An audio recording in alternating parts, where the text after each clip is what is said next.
गडेनार मार्ग का ये वही पुलिया है जहां पर नक्सलियों ने कल जवानों से भरी बस को ब्लास्ट कर उड़ाया था।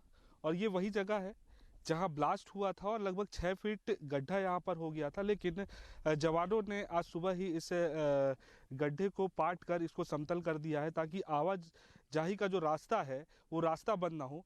और आप देख सकते हैं यहाँ पर जो आईडी लगी हुई थी, उस आईडी को जिस तरीके से नक्सलियों ने कमांड कर उड़ाया है, उसके जो वायर है वो वायर यहाँ पर मौजूद है अभी भी। और इसी वायर के जरिए जो है नक्सलियों ने इस बम को, इस आईडी को ब्लास्ट किया होगा। और आप देख सकते हैं कि ये जो जगह है यहाँ पर कार्बन भी रखा हुआ है। हालांकि अब आईडी में कार्बन का क्या उपयोग होता है ये तो जांच का विषय है, लेकिन यहाँ पर भारी मात्रा में कार्बन है। वायर के कुछ वायर के टुकड़े पड़े हुए हैं। नारायणपुर में हुई नक्सली वारदात ने सबको हिलाकर रख दिया है। 5 जवान शहीद हो गए, कई जवान गंभीर रूप से घायल हैं। कुछ दिन पहले ही नक्सलियों ने शांति वार्ता का प्रस्ताव रखा था। तब चर्चा हुई थी कि क्या वाकई नक्सली शांति चाहते हैं या उनकी ये गुमराह करने की नई रणनीति है। लेकिन उसके कुछ ही दिनों बाद नक्सलियों ने बड़ा हमला कर एक बार फिर सरकार को सोचने पर मजबूर कर दिया है। बेहद दुर्दांत हमला है और ये हम सब लोगों के लिए काफ़ी दुखद है। 5 जवान शहीद हुए हैं, उनको मैं श्रद्धा सुमन अर्पित करता हूँ। तो कुल मिला के आप सब कह सकते हो कि बेहद कायराना हरकत है। 2 दिन पहले ही ध्यान भटकाने के लिए आप सब लोगों ने देखा होगा, पत्र की बात हुई थी, लेकिन 2 दिन बाद ही जवानों से भरे हुए बस को ब्लास्ट करना, मैं ऐसा समझता हूँ कि बेहद दुर्भाग्यजनक है। इसकी जितनी निंदा की जाए कम है। देखिए, सजगतापूर्वक ऑपरेशन चलाने के लिए हमने पुलिस अधीक्षक को कहा है और इस घटना में जो भी घटना हुई है उसमें जो सबक हमें सीखना चाहिए सावधानी बरतने का, वो भी सबको बताया गया है। आगे के ऑपरेशंस में इस बात का ध्यान रखा जाए, ये मैंने निर्देश। तो बहुत सारे कारण हैं, अभी घटना स्थल में एसपी साहब जाएंगे। अभी तक की जानकारी ऐसी, कई बार कार्बन लपेटने से जो दिखता नहीं है और डिटेक्ट नहीं होता। नक्सली हमले में कहां चूक हुई, किसकी लापरवाही है, ये जांच का विषय है। लेकिन इस पर सियासत भी गरमाने लगी है। बीजेपी ने सरकार पर हमला बोला है। बीजेपी ने कहा सरकार के पास कोई रणनीति नहीं है, इसलिए नक्सली वारदातें बढ़ रही है। सरकार चुनाव प्रचार में व्यस्त है। गृह मंत्री कहीं पिक्चर में दिखाई नहीं दे रहे। इतनी बड़ी घटना होने के बाद भी मुख्यमंत्री जी कहीं पिक्चर में दिखाई नहीं दे रहे हैं। उनको चुनाव की चिंता है, उनको छत्तीसगढ़ की कानून व्यवस्था, छत्तीसगढ़ में जो सुरक्षा फोर्स के ऊपर में बम ब्लास्ट हो रहा है, वो मारे जा रहे हैं, वो शहीद हो रहे हैं, उसकी चिंता इस सरकार को नहीं है। सरकार को चिंता है तो असम के चुनाव की चिंता है, छत्तीसगढ़ की चिंता इस सरकार को नहीं है। और सरकार की ढिलाई, सरकार का उनके प्रति नरमी का जो रुख है, वो आज छत्तीसगढ़ को फिर से नक्सलवाद के आगोश में, जो छत्तीसगढ़ लगभग मुक्त हो रहा था, मैं सिर्फ बॉर्डर क्षेत्रों में बचा था, अब नारायणपुर में भी ये घटना होना और नक्सलियों का इतना सक्रिय होना, ये छत्तीसगढ़ के लिए अलार्मिंग है। माओवादियों ने एक पर्चा भी हाल ही में जारी किया है, जिसमें उन्होंने सुरक्षा बलों के ऑपरेशन प्रहार के खिलाफ अभियान चलाने की बात कही है। विशेषज्ञों के मुताबिक नक्सलियों का शांति प्रस्ताव भी एक पैंतरा था, जिससे वह ध्यान भटकाना चाह रहे थे। हालांकि मुख्यमंत्री ने कहा है कि इसका मुंह तोड़ जवाब माओवादियों को दिया जाएगा। अभिषेक शुक्ल, बंसल न्यूज, रायपुर। नमस्कार, स्वागत है आपका। नक्सल नासूर, सियासत बदस्तूर। जी हां, कल एक बड़ा नक्सली हमला हुआ, 5 जवान हमारे शहीद हो गए, कई जवान इसमें घायल हो गए। नारायणपुर में ये वारदात हुई और लोग थोड़ा चौंक भी गए। चौंक इसलिए गए क्योंकि कुछ ही दिन पहले एक पर्चा शांति का नक्सलियों ने जारी किया था, जिसमें वो शांति वार्ता चाहते थे। हालांकि बहुत सी अजीबोगरीब शर्तें भी उसमें थी जो मानी नहीं जा सकती थी, और वो शर्तें मानी भी नहीं गई। लेकिन फिर भी एक लग रहा था कई लोगों को कि शायद नक्सली बैकफुट पर है, शांति वार्ता का प्रस्ताव शायद इसीलिए है। लेकिन विशेषज्ञों का तब भी मानना था, बंसल न्यूज ने तब भी इस बात को कहा था विशेषज्ञों के हवाले से कि ये उनकी एक स्ट्रेटजी हो सकती है, और वही चीज़ सामने भी आई। जवान हमने खोए, ये लड़ाई हालांकि बेहद लंबी है, लेकिन सियासत भी साथ साथ जारी है। भाजपा कांग्रेस इस मामले पर भी आमने सामने है। हालांकि सियासत होनी नहीं चाहिए, लेकिन सियासत हो रही है। चर्चा इसी पर आज होगी। खास मेहमान हमारे साथ हैं, वर्णिका शर्मा जी हैं, नक्सल मामलों की जानकार हैं, बहुत स्वागत आपका। अजय साहू जी हमारे साथ हैं कांग्रेस से, बहुत स्वागत। अमित चिमनानी जी हैं भाजपा से, बहुत स्वागत आपका। वर्णिका जी, पहला सवाल आपसे करूंगा, ये जो वारदात हुई कुछ दिन पहले, शांति वारदात, तब भी हम बैठे थे और तब भी आपने कहा था ये कि स्ट्रेटजी है, क्या उसी स्ट्रेटजी को अंजाम दिया है नक्सलियों ने? जी, सबसे पहले तो समस्त इस घटना में शहीद शहादतों की मैं नमन करती हूँ इस चैनल के माध्यम से। मैंने कुछ ही दिन पूर्व आप ही के चैनल के माध्यम से एक बार ये बात कही थी और सामने रखी थी कि ये पत्र भेजना केवल एक तरह का पैंतरा है, उनका दांव पेच का, उनकी रणनीति का एक हिस्सा है। इसको पुख्ता रूप में नहीं लेने की ज़रूरत है, क्योंकि जो एक तरफ शांति की बात करते हैं वो दूसरी तरफ इस तरह की घटनाओं को अंजाम नहीं देते। पल पल बदलने वाली इनकी रणनीति को अभी हम इस रूप में ले सकते हैं कि पूरे तरीके से इनकी जो वेरिएशन ऑफ थॉट्स आ रहे हैं उसका सीधा इम्पैक्ट इनकी इस स्ट्रेटजी पे हो रहा है। और ये अपनी स्ट्रेटजी लगातार इसलिए बदल रहे हैं ताकि हम कोई अपनी परफेक्ट रणनीति ना बना सकें स्थिर होकर के, इनके खिलाफ मुहिम चलाने की, इनके खिलाफ कोई सुनियोजित प्लान की। ये इनकी एक गुरिल्ला टैक्टिक्स का ही हिस्सा होता है। जब इनको ये समझ आ जाता है कि अब हमारा जो सुरक्षा बल है या जो शासन है वो थोड़ी मजबूत स्थिति में आ रहा है और हम थोड़े कमज़ोर स्थिति में हैं, तो वो निश्चित ही अपनी रणनीति में लगातार परिवर्तन लाने लगते हैं। लगातार रणनीति बदल रही है। चिमनानी जी, रणनीति नक्सली बदल रहे हैं और एक लंबा इतिहास रहा है इस प्रकार की घटनाओं का, जब नक्सली और सुरक्षा बलों के बीच मुठभेड़ भी हुई है, नक्सलियों ने वारदातों को अंजाम भी दिया है। लेकिन आप लोगों ने बड़ा गंभीर आरोप सरकार पर लगाया कि सरकार का ध्यान नहीं है इस तरफ। भारतीय जनता पार्टी की तरफ से सबसे पहले वीर शहीदों को विनम्र श्रद्धांजलि अर्पित करता हूं। जो घायल हैं वो जल्दी स्वस्थ हों, ऐसी प्रार्थना करता हूं आपके चैनल के माध्यम से। देखिए, चूक तो बहुत बड़ी हो गई है, इसीलिए हमने 5 जवानों को खो दिया है। अब वो चूक क्या है, या तो ईमानदारी से सरकार उस पर काम करे और ये बात मान ले कि हाँ ये चूक हुई थी, और हमें भी बताए, जनता को भी बताए, और इससे क्या है, सेना का भी मनोबल बढ़ेगा। काली ये सरकार इधर उधर की बातें करती रहेगी तो वो लोग भी अपने आप को इनसिक्योर महसूस करते हैं। 3 किलोमीटर दूर बेस कैंप के माइंड्स बिछे हुए थे, वो डिटेक्ट नहीं हो पाए। क्यों नहीं हो पाए, ये तो बहुत गंभीर बात हो जाती है। क्या इंटेलिजेंस का फेलियर है? क्या हमारे इंटेलिजेंस से ज्यादा नक्सलियों का इंटेलिजेंस हो गया है? अब क्या ये इक्विपमेंट्स का एरर है, क्या ये ह्यूमन एरर है? इसका पता लगाना पड़ेगा। अब जब भारतीय जनता पार्टी इसकी बात करेगी तो इसको राजनीति नहीं, इसको तो हम प्रदेश के हित की बात कहेंगे ना। आखिर इस समस्या से निपटारा हमें करना है तो क्या कमियां हो रही हैं उस पर चर्चा करनी पड़ेगी और सरकार को भी जिम्मेदारी से जवाब देना होगा। अब एक और विनम्र प्रश्न पूछना चाहता हूं। कांग्रेस ये स्पष्ट नहीं कर पा रही है कि जो शांति वार्ता का पैगाम नक्सलियों ने भेजा अभिषेक जी, उस पे सरकार का क्या रुख है? क्या सरकार मानती है क्या कि वो वास्तव में शांति का एक रास्ता अपना रहे हैं? क्या सरकार उस हिसाब से काम करेगी, या कभी बयान आ जाता है कि गोली का जवाब गोली, कभी कहते हैं नहीं हम तो बात करेंगे? एक कंफ्यूजन सा चला आ रहा है 2-2.5 साल में। सरकार की नीति स्पष्ट नहीं हो पा रही है, उसका फायदा नक्सली उठा रहे हैं।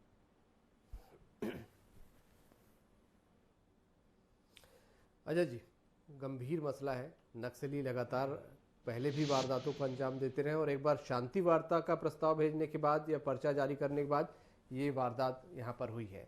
हालांकि बहुत कड़ा जवाब दिया जाएगा, मुख्यमंत्री ने इस बात को कहा है। किस तरीके से आप नक्सली इस घटना को देखते हैं? क्या कोई चूक हुई है? और विपक्ष के आरोपों के जवाब में आप क्या कहेंगे? देखिए अभिषेक जी, सबसे पहले मैं शहीदों की शहादत को नमन करता हूं और जो घायल हैं उनको उनके शीघ्र स्वास्थ्य लाभ की कामना करता हूं। मैं बहुत स्पष्ट रूप से कहना चाहता हूं कि गोली और गोली दोनों एक साथ कभी नहीं चल सकती। यदि आपको बात करना है तो आपको सबसे पहले हमारे देश के संविधान पर आस्था और निष्ठा व्यक्त करनी होगी, उसके बाद ही बात हो सकती है। और रही बात गोली की, तो हम नक्सली विचारधारा को समाप्त करने की दिशा में हम काम कर रहे हैं। जो नक्सलवाद 18 जिलों तक छत्तीसगढ़ में पैर पसार चुका था, यदि हमारी सरकार बनने के बाद में हमने अगर नक्सलियों को बैकफुट में ढकेलने का काम किया है, आज 2-3 जिलों तक अगर वो सिमट कर रह गए हैं, तो निश्चित तौर पर यह सरकार की उपलब्धि है। और इससे पहले जब नक्सली समर्पण किया करते थे या उनके कैंप में हम सेंध मारते थे, छापे मारते थे, पकड़ते थे, तो आपने देखा होगा किस तरीके से केवल भारमार बंदूकें जो है वही जब्त की होती थी और एक भी 15 वर्षों में, मैं कहना चाहता हूं, एक भी ऑटोमेटिक मशीन गन या ऑटोमेटिक जो वेपन है वो एक भी जब्त नहीं हुए। जबकि हमारी सरकार बनने के बाद कई ऐसे मौके आए, हमने ऑटोमेटिक वेपन तक जब्त किया। नक्सलियों की ये घटना निश्चित तौर पर कायराना है, निंदनीय है, लेकिन इससे हमारी सरकार बैकफुट पर नहीं आएगी। हम नक्सलियों को बैकफुट पर ले जाने का काम करेंगे। माननीय मुख्यमंत्री भूपेश बघेल जी ने स्पष्ट रूप से कह दिया है कि नक्सलियों के खिलाफ जो ऑपरेशन है वो और तेज किए जाएंगे।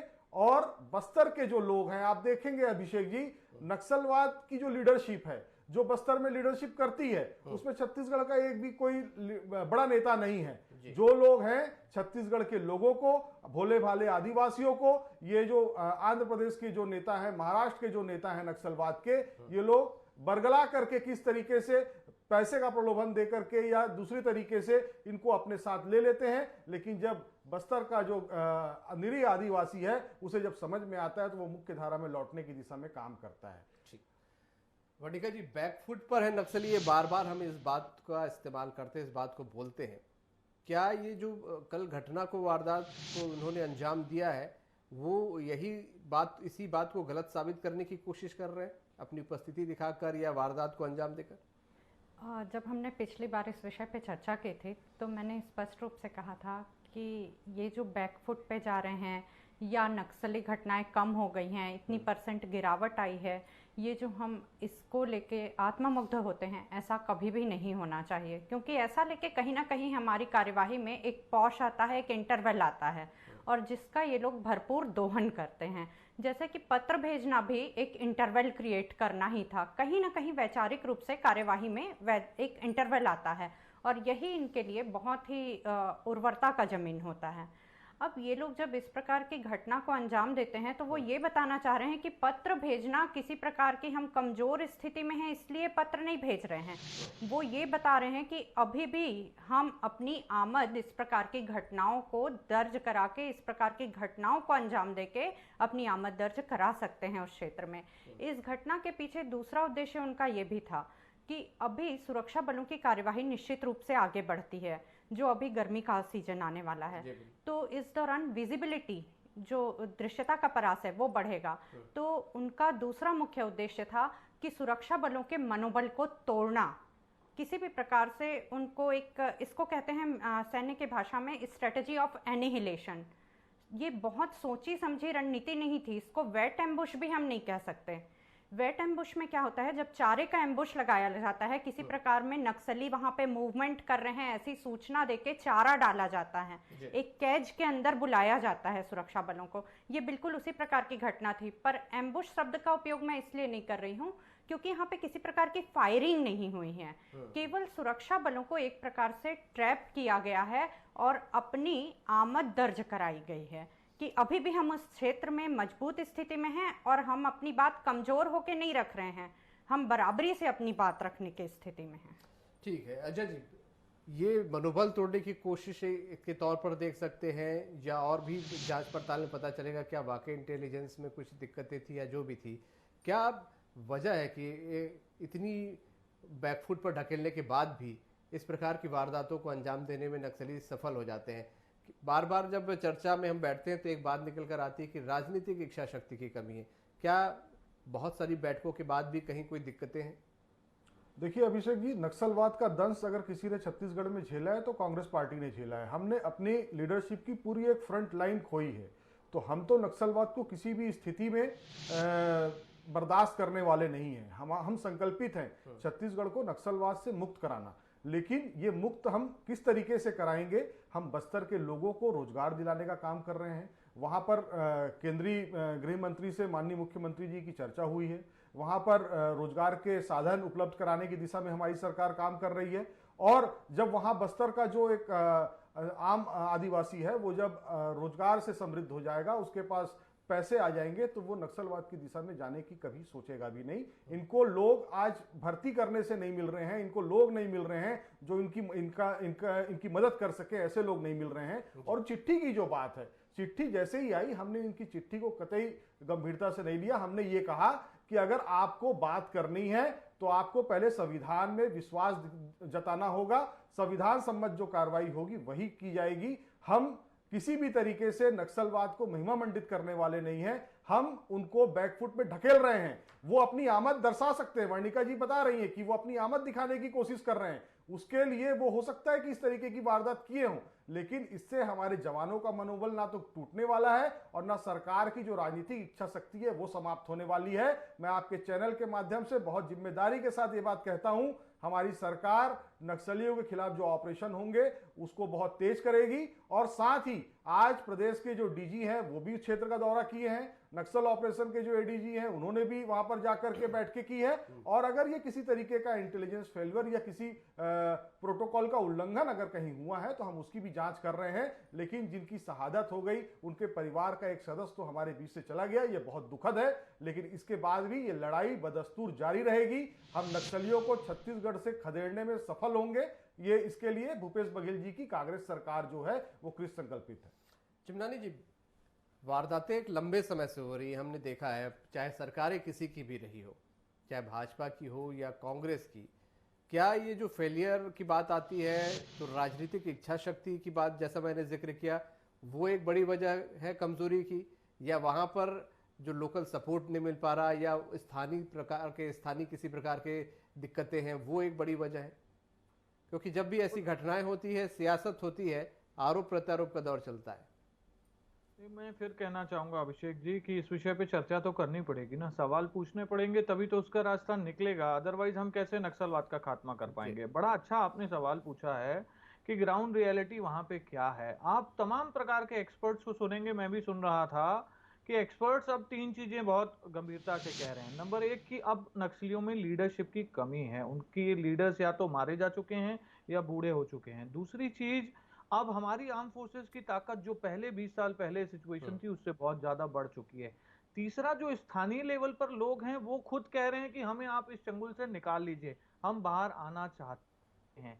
अब तो जरूरत सिर्फ एक चीज की है, वो है कि सरकार एक दृढ़ इच्छा शक्ति के साथ, एक अच्छी स्ट्रेटेजी के साथ आगे आए और ये जो सुनहरा अवसर है नक्सलवाद को खत्म करने का, उसका खात्मा करने का, ना सिर्फ आप वेपन जब्त कर लेंगे, उससे अगर आप अपने आप को सेटिस्फाई कर लेंगे फिर आप कहेंगे कि रोजगार देंगे तब देखेंगे, नहीं, ये समय वो समय नहीं है। ऐसा एक्सपर्ट भी कह रहे हैं, वो कह रहे हैं कि अभी this is the right time to attack. आप उनकी बातों में नहीं आइए, आप एक स्ट्रेटेजी बना लीजिए, आप केंद्र सरकार की मदद लीजिए। आर्म फोर्सेस ताकतवर हो चुके हैं और वो कमजोर हो चुके हैं, तो अब अटैक करने का समय है, ना कि अपनी आत्म प्रशंसा करके या पुराने आंकड़े आप बता रहे हैं। इस महीने की ये चौथी घटना है। विधानसभा में अभी हमने आंकड़ा पूछा तो 2 साल में 54 लोग शहीद हो चुके हैं। ग्रामीणों को नक्सली निशाना बना रहे हैं, ग्रामीण नहीं मारे जाते थे पहले, निर्दोष लोग भी इसका शिकार हो रहे हैं, आर्म फोर्सेस तो होते ही हैं। तो स्थितियां बहुत ठीक नहीं है जिसका हम सेटिस्फेक्शन लेकर के अशांति से बैठे। मुख्यमंत्री जी को आसाम से बैठ करके इस चीज की चिंता नहीं करनी चाहिए, यहां लौट के आना चाहिए जल्दी से जल्दी, और ना सिर्फ इसका कारण पता करें बल्कि आगे की स्ट्रेटेजी तय करके एक टाइम फ्रेम बना लें, क्योंकि अवसर हमारे पास अच्छा है और ये सिर्फ भारतीय जनता पार्टी की नहीं, एक्सपर्ट्स की भी राय है।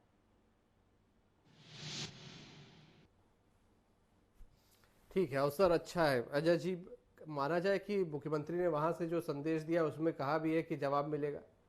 निश्चित तौर पर नक्सलियों को मुंह तोड़ जवाब दिया जाएगा, उनके खिलाफ जो ऑपरेशन चल रहे थे उसमें और तेजी लाई जाएगी, और जो नक्सलियों के मददगार हैं उनको भी नहीं बख्शा जाएगा। नक्सलियों के प्रति नरम रुख रखने वाले लोग आज हमको हिदायत दे रहे हैं। सबसे दुख की बात यह है, जिन लोगों ने झीरम कांड के में जो आरोपी नक्सली थे उनकी शादियां कराई, इनके शासनकाल में कलेक्टर एसपी जाकर बाराती बनकर जो नाचे हों, कांग्रेस के नेताओं के हत्यारों की बारात इन्होंने निकाली हो, ये लोग पंजाब से आतंकवाद समाप्त करने वाले केपीएस गिल को लेकर के ये लोग आए थे, और डॉक्टर रमन सिंह जी ने उन्हें कहा, सुन लीजिए क्या कहा, बाहर निकलिए, सुन लीजिए क्या कहा, उन्होंने कहा केपीएस गिल को सरकार की जिम्मेदारी बताइए ना सर। करिए। आज आज पब्लिक डोमेन में उनका बयान है। केपीएस गिल आज हमारे बीच नहीं मैं है। कह रहा हूं, क्या आज स्थितियां आपकी थी क्या बस्तर जिम्मेदारी की? है, उस पे अबुझमाड़ चर्चा में नहीं करेंगे आप। घुस नहीं पाते थे। 1100 से अधिक स्कूल बंद आप हो गए क्या थे कर रहे बस्तर हैं, के। नहीं उसको बताएंगे शुरू आप। करने का काम यदि हमारी सरकार कर रही है तो आप उसमें अगर टीका टिप्पणी करते हैं तो आपकी क्या राजनीतिक इच्छा होने शक्ति के है ये नाते बताते। हमारा बहुत सारे कर्तव्य ऐसे बनता है, आंकड़े हैं। सर। आपने बताया कि 2 साल में 54 शहादत हुई है। 1 साल में 1100 का आंकड़ा है आपकी सरकार का। आप कहते हैं अपने आंकड़े भी देख लीजिए एक बार। 1100 जवान शहीद हुए थे आपके शासनकाल में। कौन उस से पर साल भी की ध्यान बात दिए। कर रहे 1 हैं साल आप? की बात कर रहा हूं। 15 साल का रिकॉर्ड निकालूंगा तो हिसाब नहीं कर पाओगे आप। लेकिन नहीं, लेकिन देखिए अजय जी, हमारी मुझे 10 सरकार सेकंड दीजिएगा। बैकफुट पर नहीं है। अभिषेक हम जी। नक्सलियों को खदेड़ेंगे, नक्सलवाद समाप्त करेंगे। जी चिमनानी जी 10 सेकंड। सेकंड है, मेरे पास ज्यादा समय भी नहीं है, बोलिए। मैं ये कह रहा हूं सर, यही तो राजनीति है कि आपसे जब सवाल पूछे जाते हैं सरकार में होने के नाते, तो आप कभी केंद्र की बात, कभी पुराने आंकड़ों की बात करते हैं। सर मैं आप पे आरोप नहीं लगा रहा हूं, मैं सजेशन दे रहा हूं आपको। और नक्सलवाद राजनीति से खत्म होगा ही नहीं। आप इच्छा शक्ति रखिए, स्ट्रेटेजी बनाइए। जो पहले की सेना कमजोर थी, मजबूत हो गई है, स्थितियां बदली हैं, नक्सली कमजोर हुई हैं, उसका फायदा उठाइए। मैं अभी फायदे नहीं गिनाने बैठा हूं हमारी सरकार ने क्या क्या किया। शहादत हुई है 5 लोगों की, उसकी संवेदनशीलता को समझिए और आरोप प्रत्यारोप से बाहर निकल के काम करिए। मैं वर्णिका जी से भी एक टिप्पणी ले लेता हूं, फाइनल कमेंट लेता हूं। वर्णिका जी, क्या नक्सल मुक्त बस्तर हम देख पाएंगे? जी बिल्कुल देख सकते हैं, यदि दृढ़ इच्छा शक्ति हो, वाकई में केवल शाब्दिक ना हो, कार्यों में भी हो। तो इसके लिए रैपिड एक्शन प्लान चाहिए। वर्तमान में जो अभी की घटना है, इसके बाद rapid action plan with perfect geographical strategy and clever monitoring with deep root level. जब तक के इतनी गहन इच्छा शक्ति के साथ काम नहीं होगा, प्रबंधन नहीं होगा, तब तक थोड़ा अकल्पनीय प्रतीत होता है। बिल्कुल, बहुत शुक्रिया आपका इस चर्चा में शामिल होने के लिए। नक्सलवाद छत्तीसगढ़ का एक नासूर बना हुआ है। बड़े अफसोस की बात है, छत्तीसगढ़ की पहचान बाहर अगर हम प्रदेश के करते हैं तो एक नक्सलवाद के से पीड़ित प्रदेश के रूप में है। इस पहचान को मिटाने की बहुत कोशिश हम पिछले 20 बरस से कर रहे हैं, लेकिन ये पहचान जब मिटने लगती है तो फिर एक बार ज़मीन लाल हो जाती है हमारे जवानों के खून से।